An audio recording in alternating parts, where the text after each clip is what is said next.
আলাইকুম। আমরা নারায়ণদী এলাকায় একটা খবর পাই একটা ট্রাক এবং পিকআপ মুখোমুখি সংঘর্ষ। আমরা সরাসরি চলে আসি, এসে দেখি স্পটে দুটো লোক ডেড বডি, পরে সার্চ করে আর কোথাও পাই না। কিছুক্ষণ পর জানতে পারি আমরা আসার পূর্বে আমাদের আসতে 10 মিনিট সময় লেগেছে। এর পূর্বে 3 জন লোক নিয়ে ময়মনসিংহ হসপিটাল যাওয়ার জন্য প্রস্তুতি নিচ্ছিল। প্রতিটি লোক মারা যাওয়ায় পরে জানতে পারি ওই গাড়ির 2 জন মারা যায়। ওরা এখানে আছে, একজন লোক আহত আছে, তাদের আমরা উদ্ধার করে আমাদের মরিচকে হাসপাতাল করছি। মোট কতজন মারা গেছে? সর্বশেষ করলে 3 জন, 4 জন আহত?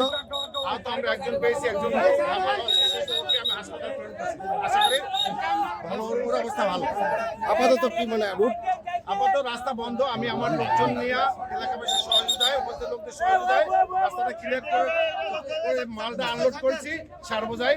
এখন রাস্তাটা আশা করি কিছুক্ষণের মধ্যে রাস্তাটা ক্লিয়ার করতে সক্ষম হবো। জনগণের দুর্ভোগ কমবে আশা আমার ইচ্ছা। আপনার পরিচয়টা? আমি Mohammad Zakir Hossain, deputy assistant director fire service secondary defence. ধন্যবাদ।